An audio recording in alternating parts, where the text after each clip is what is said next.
وفي رواية آخر من كان في طلب العلم كانت الجنة في طلبه. وفي رواية آخر من خرج في طلب العلم فهو في سبيل الله حتى يرجع، أو كما قال عليه الصلاة والسلام. اللهم صل على سيدنا مولانا محمد وعلى آل سيدنا مولانا محمد وبارك وسلم. اللهم صل على سيدنا مولانا محمد وعلى آل سيدنا مولانا محمد وبارك وسلم. اللهم صل على سيدنا مولانا محمد وعلى آل سيدنا مولانا محمد وبارك وسلم. بھائی تھوڑی دیر خاموشی کا مظاہرہ کریں. بیان کرنے کے لیے میں آپ حضرات کے سامنے نہیں بیٹھا ہوں بلکہ مذاکرے کے لیے بیٹھا ہوں. کچھ باتیں ایسی ہیں جو اللہ ہم کو بھی سمجھا دیں اور جو سامنے بیٹھا ہوا مجمع ہے اللہ مجمع کو بھی سمجھا دے، اور جو پردہ نشین خواتین ماں بہنوں کی شکل میں پردے کے اندر بیٹھی ہوئی ہیں اللہ ان کو بھی سمجھا دے. اور ہم سب محتاج ہیں. الحمدللہ عشاء کے متصلاً بعد سے ابھی تک مسلسل تسلسل کے ساتھ یہ ہمارے معصوم اور نونہال بچوں کا پروگرام چل رہا تھا. تمام کے تمام بچوں نے اپنے مافیو ضمیر کو ہمارے سامنے پیش کیا. حالانکہ یہ ہمارا جھونکر کوئی بڑا شہر نہیں ہے، راجدھانی نہیں ہے، بلکہ ایک ضلع کا ایک چھوٹا قصبہ ہے. اس قصبے کے اندر ماشاءاللہ الحمدللہ ہمارے حضرت مولانا صدیق صاحب کی محنت اور ان کی کاوشیں اور ان کا جہد اور ان کی محنتیں رہی ہیں کہ آج ہمارے اس جھوکر کو اس مقام پر پہنچا دیا. یقیناً کسی بھی چیز کی کامیابی کے پیچھے کسی نہ کسی کا ہاتھ ہوتا ہے. جب کوئی انسان کسی چیز میں کامیابی حاصل کرنا چاہتا ہے تو رات و دن ایک کر دیتا ہے تاکہ اس کی محنت کچھ دنوں کے بعد کچھ سالوں کے بعد رنگ لاوے. اور الحمدللہ ہم نے دیکھا بچوں کی پڑھائی کو، سنا بھی ہے ماشاءاللہ بہت ہی اچھے انداز کے اندر بچوں نے قرآن مجید کی تلاوت اور اسی طریقے سے جو مضامین اور جو عنوانات بچوں کو دیے گئے تھے ان مضامین کو اور عنوانات کو ہمارے سامنے پیش کیا. تو بچوں سے ایک درخواست میری یہ ہے کہ ناشتے کی طرف نہ دیکھیں بلکہ ادھر دیکھیں. ناشتہ تو آپ کو ملے گا، جب پیچھے والوں کو ناشتہ مل رہا ہے تو آپ کو بھی ناشتہ ملے گا اور جگہ پر ہی ناشتہ پہنچ جائے گا. آپ پورے سال سے کئی سالوں سے ہمارے دینیات مدرسے کے اندر تعلیم حاصل کرنے کے لیے آتے ہیں اور آ رہے ہیں، اور الحمدللہ معلمات کی شکل میں، اساتذہ کی شکل میں ہم ان حضرات سے علم کو حاصل کرتے ہیں، علم کو سیکھتے ہیں. تو سب سے پہلی بنیادی چیز آپ حضرات سے یہ ہے، طلبہ حضرات سے، طالبات سے یہ ہے، آپ اپنے استادوں کی قدر کرنا سیکھیں، استادوں کا احترام کرنا سیکھیں. جو ہمارے معلم ہیں، ہماری معلمات ہیں، ہم کو پڑھانے والے ہیں، ان کی قدر کریں، ان کی عزت کریں. اس لیے کہ جو بچہ جتنی زیادہ عزت کرتا ہے اللہ تبارک و تعالی علم بھی اس کو اتنا ہی زیادہ عطا فرماتے ہیں. ہمارے بزرگان دین کے اندر ایک بہت بڑے اللہ والے گزرے ہیں، حضرت مولانا انور شاہ کشمیری رحمت اللہ علیہ. یہ میں بچوں کو آپ کو ایک واقعہ سنا رہا ہوں، پھر ہم اپنے بزرگوں سے مخاطب ہوں گے جو سامعین ہیں. تو انور شاہ کشمیری رحمت اللہ علیہ اپنے استاد محترم حضرت مفتی محمود حسن رحمۃ اللہ علیہ کی غیر موجودگی کے اندر بخاری شریف کا درس دیتے تھے۔ ایک مرتبہ حضرت مفتی محمود حسن صاحب نور اللہ مرقدہ شیخ الہند رحمۃ اللہ علیہ اپنی چارپائی کے اوپر بیٹھے ہوئے ہیں، پیر زمین کے اوپر رکھے ہوئے ہیں اور کتاب کا مطالعہ کر رہے ہیں۔ جب حضرت مولانا انور شاہ کشمیری رحمۃ اللہ علیہ نے دیکھا کہ شیخ الہند رحمۃ اللہ علیہ چارپائی پر بیٹھ کر کتاب کا مطالعہ فرما رہے ہیں، تو آپ نے اپنے درس کو موقوف کیا اور حضرت کے پیروں میں جا کر بیٹھ گئے۔ حضرت کے پیروں میں بیٹھ کر حضرت سے یوں فرمانے لگے کہ حضرت آپ نے تو ہجرت کا ارادہ کر لیا ہے اور حرمین شریفین جانا چاہتے ہیں، لیکن حضرت آپ کے چلے جانے کے بعد پھر ہم کو استاد کہاں ملیں گے؟ جب کوئی مسئلہ پیش ہوتا ہے ہم آپ کی طرف رجوع ہوتے ہیں، آپ سے پوچھتے ہیں اور آپ ہم کو تسلی بخش جواب دیتے ہیں۔ جب آپ یہاں نہیں رہیں گے تو ہم کس کے پاس میں جائیں گے؟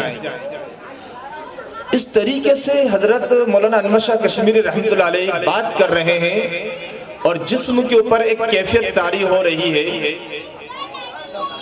بچے جس طریقے سے روتے ہیں بلبلاتے ہیں، اس طریقے سے رونے لگے، بلبلانے لگے اور شکایت کر رہے ہیں۔ جب حضرت مولانا انور شاہ کشمیری رحمۃ اللہ علیہ نے اپنے دل کی تمام بھراس کو نکال دیا تو اس کے بعد پھر حضرت شیخ الہند رحمۃ اللہ علیہ آپ کو تسلی دیتے ہیں اور یوں کہتے ہیں کہ انور، جب ہم یہاں سے چلے جائیں گے تو پھر علم یہاں پر رہے گا اور جو علم کے طالبین ہوں گے وہ آپ کے پاس میں آئیں گے اور آپ سے فائدہ اٹھائیں گے، آپ سے فائدہ اٹھائیں گے۔ حضرت مولانا انور شاہ کشمیری رحمۃ اللہ علیہ وہاں سے چلے آئے۔ آنے کے بعد حضرت شیخ الہند رحمۃ اللہ علیہ کے دل کے اندر ایک فکر آئی، اور فکر کیا تھی؟ یا اللہ، یہ شاگرد اور یہ طالب علم کے دلوں کے اندر استاد کا کیا مقام ہے اور استاد کی کیا عظمت ہے کہ جب کوئی مسئلہ ہوتا ہے ہمارے پاس میں آتے ہیں اور ہم سے پوچھتے ہیں، اے اللہ میرے پاس تو میرے سر کے اوپر تو استادوں کا سایہ بھی نہیں ہے، اب ہم کس کے پاس میں جائیں؟ شیخ الہند رحمۃ اللہ علیہ حضرت نانوتوی رحمۃ اللہ علیہ کے مکان کے اوپر جاتے ہیں اور وہاں جانے کے بعد حضرت نانوتوی رحمۃ اللہ علیہ کی والدہ محترمہ کو آواز لگاتے ہیں اور آواز لگانے کے بعد یوں کہتے ہیں کہ اگر حضرت نانوتوی کے جوتے ہیں تو جوتے پہنچا دے، میں محمود حسن بول رہا ہوں۔ وہ جوتے باہر پہنچا دیے جاتے ہیں۔ حضرت شیخ الہند رحمۃ اللہ علیہ جوتوں کو لے کر آتے ہیں، جو ریشمی رومال کی تحریک کو چلانے والے سرخیل اکابر ہیں،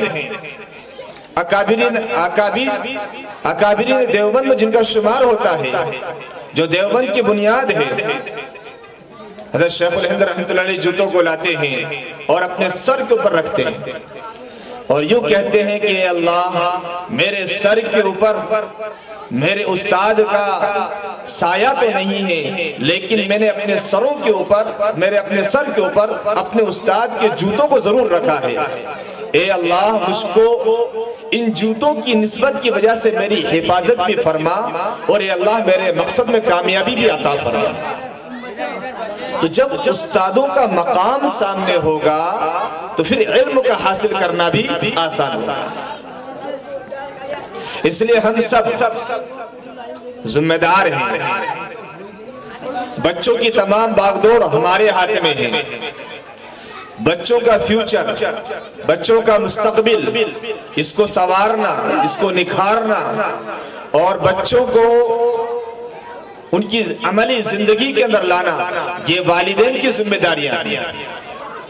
یا جو بچوں کے ذمہ داران حضرات ہیں ان کی ذمہ داری بنتی ہے کہ ہم اپنے بچوں کی نگہبانی کریں، ہم اپنے بچوں کا خیال رکھیں۔ الحمدللہ ایک وقت مقررہ ہوتا ہے، شفٹیں ہوتی ہیں، ہم اپنے بچوں کو اپنے گھر سے روانہ کر دیتے ہیں، جاؤ بیٹا جاؤ بیٹی مسجد کے اندر مدرسہ لگا ہوا ہے، مدرسے میں تعلیم حاصل کرو۔ اب ہمارے بچے آتے ہیں مدرسے میں، جو معلمات حضرات ہیں، جو معلمین ہیں، وہ ہمارے بچوں کو تعلیم دیتے ہیں، پڑھاتے ہیں۔ کتنا گھنٹہ؟ 1 گھنٹہ، سوا گھنٹہ، 1.5 گھنٹہ ہمارے بچے ہمارے گھروں سے آ رہے ہیں مسجد میں پڑھنے کے لیے۔ الحمدللہ تعلیمی اعتبار سے بچوں کا معیار آپ کے سامنے آ چکا ہے۔ آپ کے بچے قابل ہے یا نہیں ہے یہ فیصلہ تو آپ سنائیں گے۔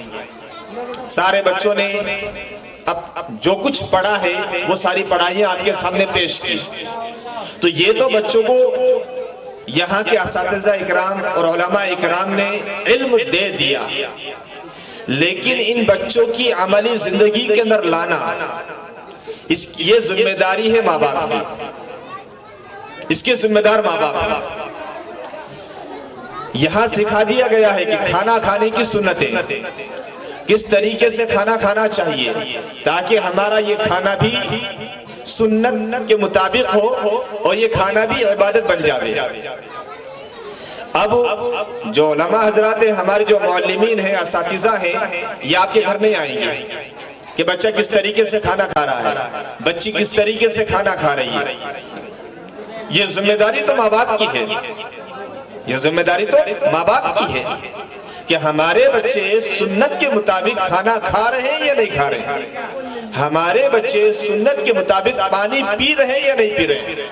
بچے کھڑے کھڑے پانی پی رہے ہیں، ایک سانس میں پورا گلاس پانی کا پی گئے، بچوں نے بسم اللہ نہیں پڑھی، 3 سانس میں پانی نہیں پیا۔ یہ ساری نگرانی اور یہ ساری دیکھ بھال ماں باپ کی بنتی ہے کہ اپنے گھر کے اندر اپنے بچوں کے عملوں کو سدھاریں۔ جس طریقے سے بچوں نے علم کو حاصل کیا ہے وہ علمی جامہ پہنانے کی ذمہ داری ماں باپ کی ہے، والدین کی ہے، بچوں کے ذمہ دار کی ہے۔ ورنہ دوستو کیا ہوگا، بچوں کو محنت سے پڑھایا، سال بھر 2 سال 3 سال 4 سال 5 سال یہاں پر تعلیم دی گئی، اگر بچوں کی ہم نے خبر گیری نہیں کی، بچوں کی دیکھ بھال نہیں کی تو یہ بچے سارے علم کو بھول جائیں گے۔ اس لیے والدین کی ذمہ داری بنتی ہے یہ اپنے بچوں کو سکھلائیں، بچوں کو سمجھائیں، ان کو بٹھائیں، کہیں بیٹا کیا پڑھا مدرسے کے اندر، وہ اپنے عمل میں ہے کہ نہیں ہے۔ ہمارے بچے سوتے ہیں تو سونے سے پہلے اس کی دعا انہوں نے پڑھی کہ نہیں پڑھی۔ ہمارے بچے سو کر اٹھتے ہیں تو اٹھنے کے بعد میں ان کا کیا طریقہ ہے۔ ہماری نگاہیں بچوں کی زندگیوں پر ہو۔ اگر میرے بھائیوں اور ماں بہنوں، اگر آپ نے اپنے بچوں پر چند سال محنت کر لی، چند مہینے محنت کر لی، تو انشاءاللہ ثم انشاءاللہ آپ کے یہ بچے پھر نمونہ بنیں گے آنے والی نسلوں کے لیے۔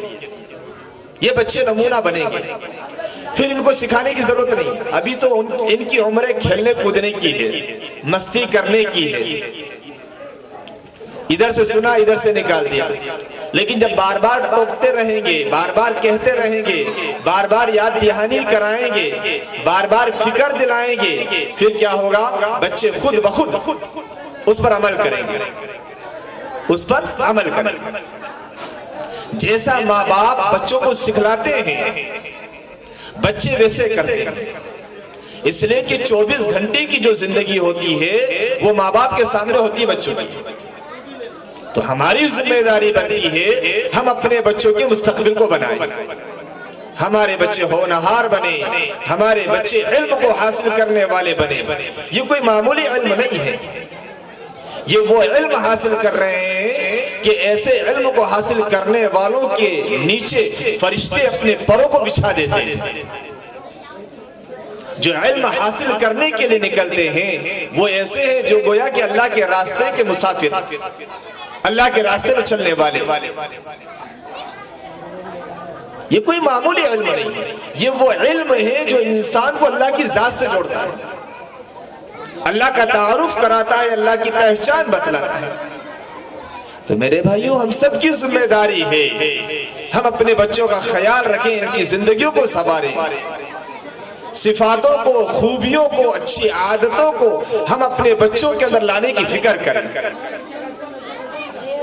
ایک مرتبہ بارش کا موسم تھا، حسن بصری رحمت اللہ علیہ جا رہے ہیں، دیکھا کہ راستے کے اندر کچھ ایسی جگہ ہے جس کے اوپر اگر سنبھل کر نہ چلا جائے تو ممکن ہے پیر پھسل جائے، پیر پھسل جائے۔ حسن بصری رحمت اللہ علیہ جا رہے ہیں، ادھر سے ایک چھوٹی سی بچی آ رہی ہے، چھوٹی بچی آ رہی ہے، تو حسن بصری رحمت اللہ علیہ اس بچی سے کہتے ہیں، بیٹی ذرا سنبھل کر چلنا، کہیں ایسا نہ ہو کہ پیر پھسل جائے اور پھسلنے پر جسم کو چوٹ پہنچے۔ تو وہ بیٹی، وہ بچی حسن بصری رحمت اللہ علیہ کے الفاظوں کو سن کر کیا کہتی ہے کہ چچا جان، میں اگر پھسل گئی تو چوٹ جو لگے گی وہ میرے جسم کو لگے گی، لیکن کہیں آپ نہ پھسل جانا، اگر آپ پھسل جاؤ گے تو امت کو نقصان پہنچے گا۔ یہ ہے گھروں کی تربیتوں کے اثرات۔ جب گھروں کے اندر ہم اپنے بچوں کی فکر کریں گے اور بچوں کو صحیح تعلیم دینے کی کوشش کریں گے تو یقینی چیز ہے ہمارے بچوں کا مزاج بنے گا، ہمارے بچوں کا ذہن بنے گا۔ ان کو بچہ نہ سمجھے، یہ کورے کاغذ ہے، آپ کی زبان سے جو باتیں نکل رہی ہیں، آپ کی زبان سے جو باتیں نکل رہی ہیں، آپ کے عمل سے جو چیزیں نظر آ رہی ہیں، یہ بچے اپنے دماغ سے، اپنی آنکھوں سے، اپنے کانوں کے راستے سے ان ساری چیزوں کو اپنے دل کے کورے کاغذ کے اوپر لکھ رہے ہیں، اور آج بڑے ہو کر یہی بچے پھر یوں کہیں گے، ہم نے اپنے ابا کو یہ کہتے ہوئے سنا، ہم نے اپنی امی کو یہ کہتے ہوئے سنا۔ بارہا والدہ محترمہ یوں فرمایا کرتی تھی، یوں کہتی تھی۔ اس وقت تو ہم بچپنا تھا، سمجھتے نہیں تھے، ہم اپنی امی کو اس طریقے سے کہتے ہوئے سنتے تھے۔ اس لیے جب بھی ہم اپنی زبان سے کوئی لفظ نکالیں تو اس طریقے سے نکالیں کہ ہمارے بچوں کے اوپر غلط اثر تو نہیں پڑ رہا۔ اس لیے تمام بہنوں سے یہ درخواست ہے، ہم اپیل کرتے ہیں بہنوں سے کہ اپنے گھروں کے اندر جب بھی اپنی زبان سے کوئی لفظ نکالیں تو ایسا نکالیں جس سے بچوں کی زندگیاں بنے۔ ہم گالی گلوچ کے ذریعے سے یا اسی طریقے سے تان و تشنیع کے ذریعے سے یا زبان سے کوئی ایسا لفظ نہ نکالیں جس سے بچوں کے اوپر غلط اثر پڑے، بچوں پر غلط اثر پڑے۔ والدین بھی سن لیں، والدوں کی بھی یہ ذمہ داری ہے کہ گھروں کے اندر پیار سے، محبت سے بچوں سے گفتگو کریں، بات چیت کریں، گالی گلوچ کو بند کریں۔ اس کے اثرات بچوں پر پڑتے ہیں، اس کے اثرات بچوں پر پڑتے ہیں۔ جب ہم گھروں کے اندر قرآن مجید کی تلاوت کی پابندی کریں گے، ہمارے بچے خود بخود قرآن مجید کی تلاوت کریں گے۔ جب ہم نمازوں کی پابندی کریں گے، ہمارے بچے خود بخود نمازوں کی پابند ہوں گے۔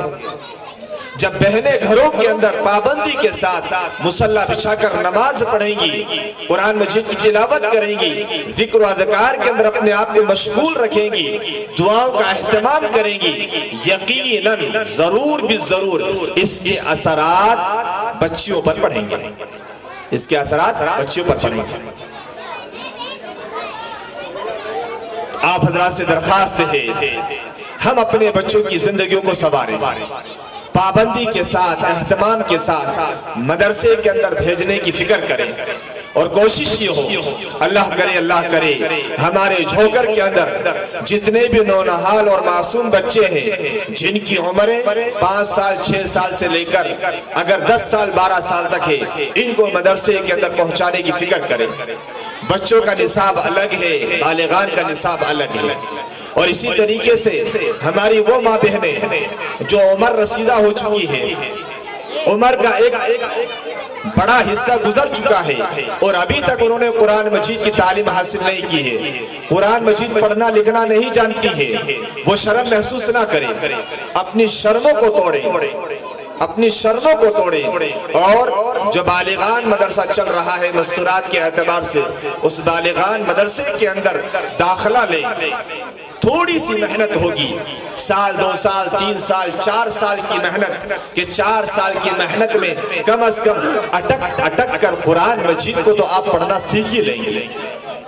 اور حدیث پاک میں آتا ہے جو انسان قرآن مجید کو اٹک کر پڑھتا ہے، اللہ تبارک و تعالیٰ اس کو دوہرا اجر عطا فرماتے ہیں۔